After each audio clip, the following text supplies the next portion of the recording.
All right, today's presentation is about poetry. Now, in most school systems around the world, students are often introduced to poetry, and very often you think about poetry. And for a lot of students in my class, when I was a teacher in the classroom, I noticed that there was this fear, and I started thinking about my time in school, and I realized that I also largely had a fear of poetry.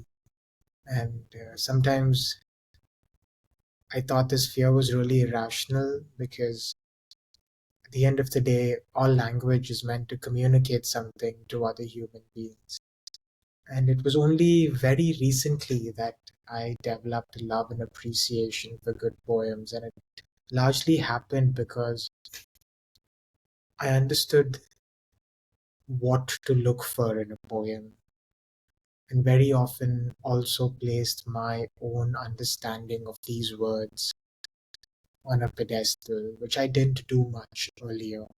So let's start off this lesson on understanding poems. And if you listen to this and you decide to go back and read a poem or find one, and there are plenty of websites like Poem Hunter where today we're lucky we have technology where we can read poets and poems from all across the world.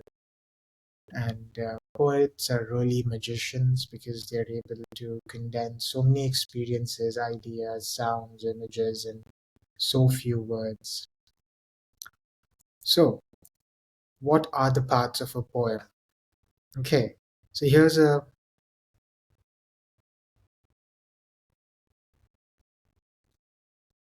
so poems are written by poets.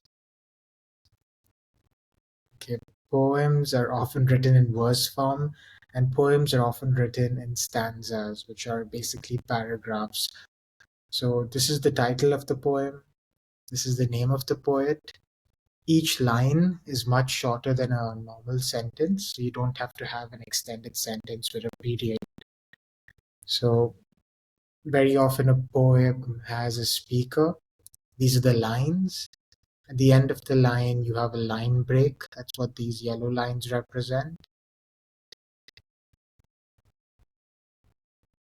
And then sometimes poems rhyme, but all poems don't have to rhyme. You can also write poems in free verse, which don't necessarily have a rhyme structure. Now, this is a very personal definition. Okay? Everyone can define poetry in their own way, but this is my definition of poetry. And you are free to disagree and critique it in whatever way you deem appropriate. So, in poetry, words are strung together to form sounds, to communicate emotions, to create images, and to share ideas. Sounds, emotions, images, and ideas. I'm going to talk about each one separately now. Sounds. So, let's look at sounds in poetry. Okay, this is a line from a sonnet that William Shakespeare wrote, and the signs on the top and the words at the bottom represent something.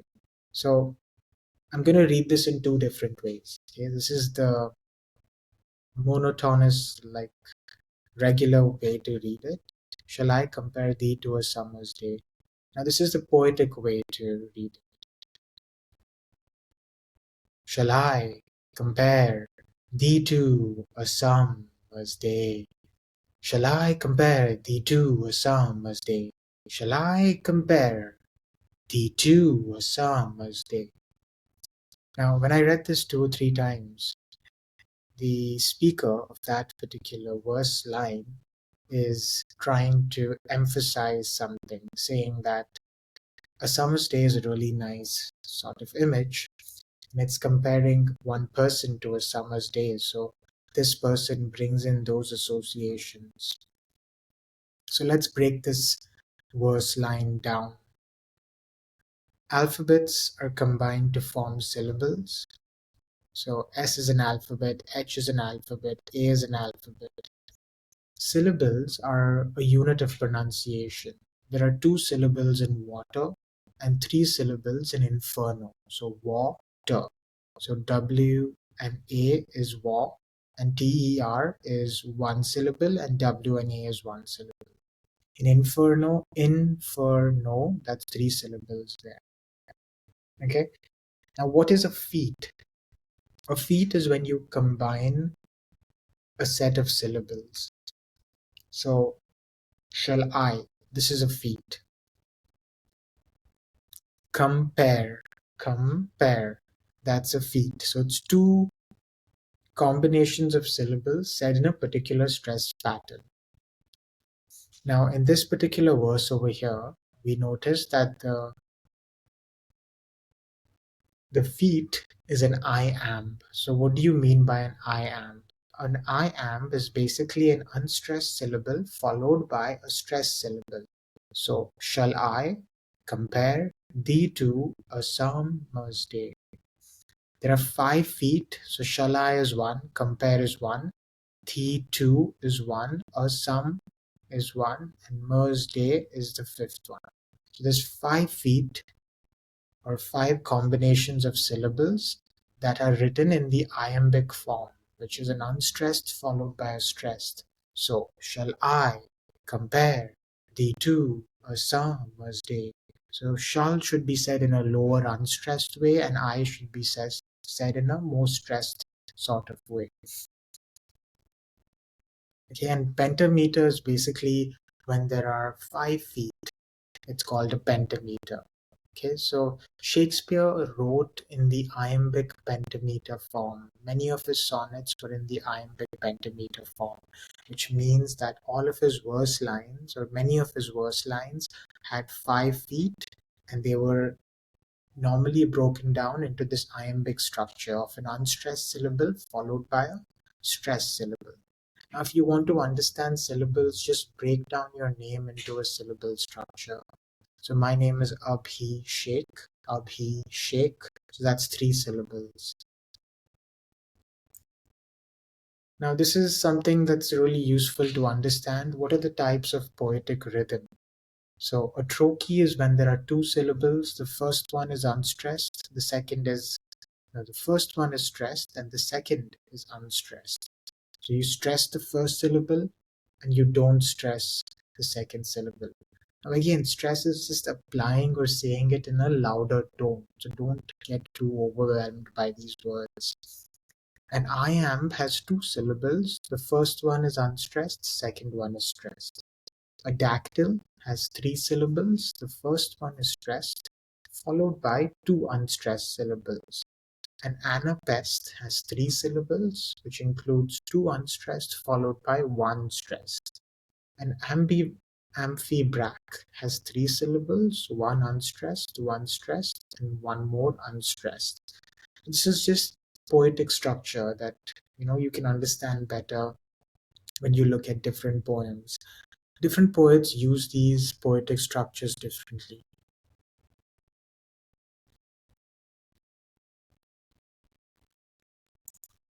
Okay, now let's think about images. This is a poem by T.S. Eliot called Preludes. The winter evening settles down, the smell of steaks in passageways. 6 o'clock, the burnt-out ends of smoky days. And now a gusty shower wraps the grimy scraps of withered leaves about your feet.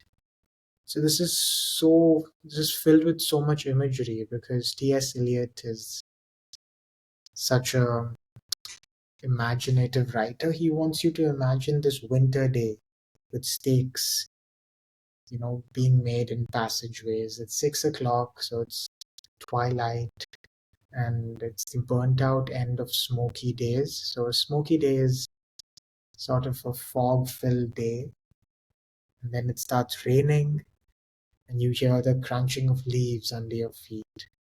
Such a beautiful poem filled with so many images. Now, emotions in poetry, I think I wanted to show you a video to help you understand this better. So I will stop sharing this and share this particular window. Oops. I did not Stop sharing.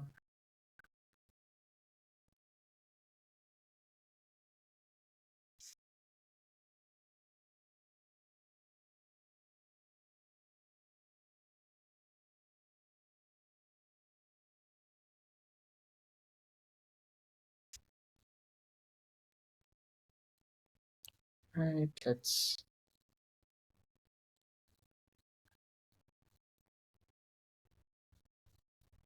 Okay, so let's watch this now. These are spoken word poets, and the name of the poem is When Love Arrives. And this is being performed by Sarah Kay and Phil Kay. Exactly what love looked like.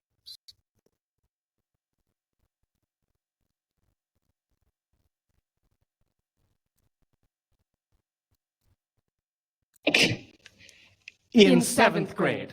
Exactly. I knew exactly what love looked like. In seventh grade. Even though I hadn't met love yet, if love had wandered into my homeroom, I would have recognized him at first glance. Love wore a hemp necklace. I would have recognized her at first glance. Love wore a tight French braid. Love played acoustic guitar and knew all my favorite Beatles songs. Love wasn't afraid to ride the bus with me. And I knew I just must be checking the wrong classrooms. Just must be searching the wrong hallways. She was there. I was sure of it. If only I could find him.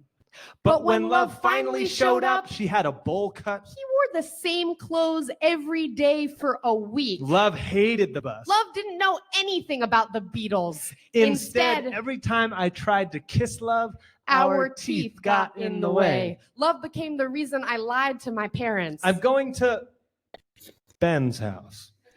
Love had terrible rhythm on the dance floor, but made sure we never missed a slow song. Love waited by the phone because she knew if her father picked up, it would be, hello. Hello. Oh my God. I guess they hung up. And love grew. Love stretched like a trampoline. Love changed. Love disappeared slowly, like baby teeth, losing parts of me I thought I needed. Love vanished like an amateur magician. Everyone could see the trap door but me. Like a flat tire. There were other places I had planned on going, but my plans didn't matter. Love stayed away for years. And when love finally reappeared, I barely recognized him. Love smelled different now, had darker eyes. A broader back.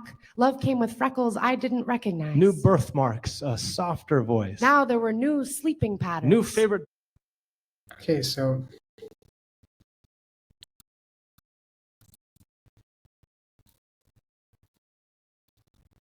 as you saw in that poem, it was a spoken word poem, and they spoke about this emotion of love and the affection you feel for someone and how it can take various forms. And you can actually see them representing these emotions in their words.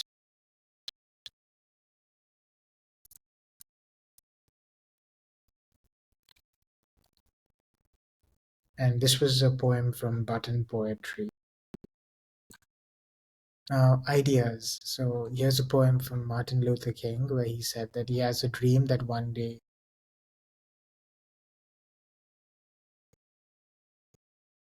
and his dream was that all men are equal, and that was what he wanted to say through this line.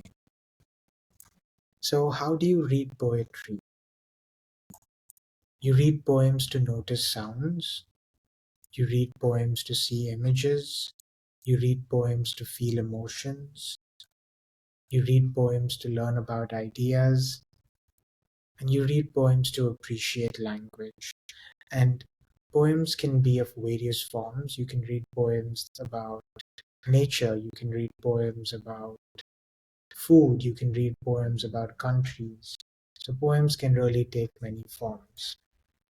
And poetry comes from the Greek word poien, which means to make something. So poem is something that is made. What are the types of poems? There's rhyme poetry, there's free verse, there's an epic, there's haiku, which is a Japanese form. There's pastoral poetry, there's a sonnet, Shakespeare popularized, there's Urdu ghazals, And there's songs. Songs are also poems. Your favorite song is a poem. And yeah, that is my presentation on poetry. And until next time, keep learning.